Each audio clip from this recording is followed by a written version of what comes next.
Hello everybody, it is Safety Security Alert here today, and today we're going to be giving a demonstration of this FCI FC-2224 fire alarm control panel once again. So we're going to go ahead and get right into this test. It's been a long time since I've done a test of one of these panels, and I also want to mention these systems are pretty good. I think I'm pretty proud of them, but there's a lot of things that could be better. And I want to mention pretty soon my basement will be renovated. We're going to be renovating it, hopefully. And hopefully sometime I will be able to completely redo my systems and redo this room. So we'll have to be ready for that and hope that we can do that. But anyways, we're going to do a quick test. So here we have the panel itself here, mounted here. I had taken it all down and I had reinstalled it. Take our FCI key to open it. Here's the inside of it. No battery still. Just have the little fake battery hack. The little battery plug goes into the battery harness, and one of the wires go to the auxiliary positive. And there's nothing wrong with doing that. That's totally fine for demonstration purposes. So you may notice on the circuit board, if I zoom in a little bit, you may notice there is a zone 1 trouble. And you also may notice, if I back out onto the terminals, there's nothing connected to zone 1. Everything's connected to zone 2.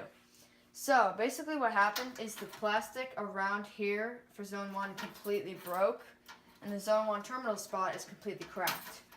So in this case, unfortunately, I am no longer able to use zone 1. As you can see, this panel got kind of beat. So the two devices are just connected to zone 2, so that's why there's a trouble on zone 1. So that's that.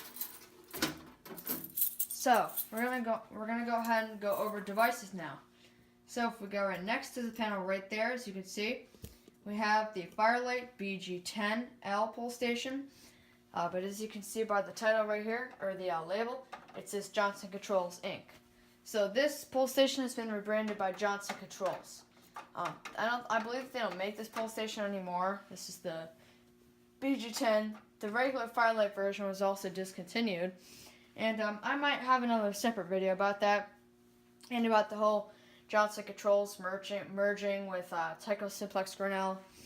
And so it's like basically Tyco Simplex Grinnell by Johnson Controls. But that's besides the point for now. Going up and above the BG10, we have the System Sensor 5061P heat detector. I believe we're not going to be testing this device in this test. So going up for the notification appliances, I think this is pretty cool. I went pretty old for this test for the notification appliances. These are two new devices to me, but they're obviously old. So over on the right over there, we have a Space Age Electronics light. I unfortunately do not know the model of this because it is not written on the back. I believe it's something like V33, but I'm not quite sure. That will just light up in a temporal coating. That's how it automatically goes. Going over to the left, as you can see, we have a federal signal alarm, as what most of you probably think it is. But if you look closer, as you can see underneath on the strobe is an FCI strobe, and the horn is an FCI HP horn, as you can see. And the series is called B4. So that's what this is. Basically a federal signal alarm, but it's rebranded by FCI to match the panel. It is now time to test the system, and we are going to pull the Johnson Controls BG10 over on the right. So here we go. 3, 2, 1. This will be very loud.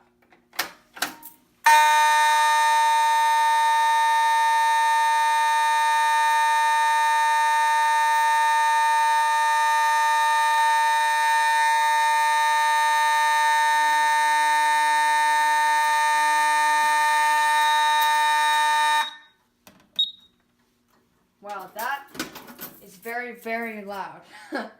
Oh my goodness. Okay, so as you can see, how I have this set up here is the federal signal alarm, or the FCI alarm, which is on NAC 1, and then that's on NAC 2. That's silenceable, and the space age light is set to non-silenceable, as you can see. And if you look closer at the panel, it shows NAC 2 over there is active, and Zone 2 was activated. So that's pretty cool. As you can see, the space age light just blinked. So we are now going to, of course, reset the Johnson Controls JBG10L. And we have to get a notifier key or a Johnson Controls key. Either one works on the station. Insert it in the side, turn it, open the station, and then close up the station. In case you're wondering, that's what the inside of it looks like. Last step when you're turning off the fire alarm system after you silence and reset the pull station is to go back to your alarm panel, your fire alarm panel, and then press the reset button. That'll clear everything. And as you can see, it looks like a normal state, but in a minute, we will see the troubles come up. So by about a minute, the trouble should show up on the panel. And this is what you do to silence it. I'm pretty sure you have figured it out. Most panels, you just hit acknowledge. But in this panel, what you actually have to do is open it up, hit acknowledge, and that acknowledges it, but it will continue to beep. So then you actually have to press silence. And then it says system silenced. So I think that was kind of interesting about this panel. I'd like to show one more cool function about this panel. So if I'm testing this and I don't want the loud horn strobe to go off, that's on knock 1, so I can open it and press knock 1 disable. And silence the trouble and acknowledge the trouble. I don't have to acknowledge the trouble, but I decided to. So now if I activate it, all that will happen is this. Just the space age light would come on, and then the panel would beep. So that's pretty cool, I think. And as you see, that is set to non-silenceable, like I already mentioned.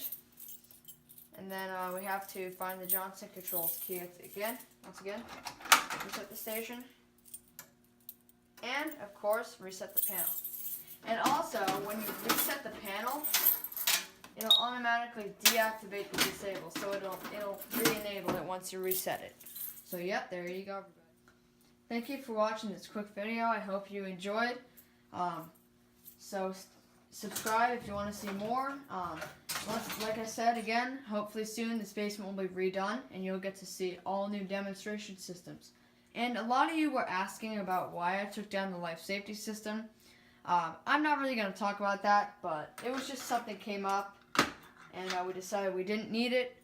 We're going to have smoke detectors for a security system. I know that'll disappoint some people. But in the basement, we're going to have somewhat a life safety system, and this is beeping again, haha.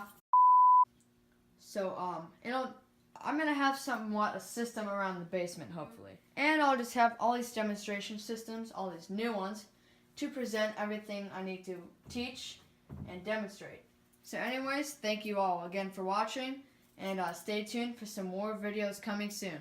Thank you all. Bye.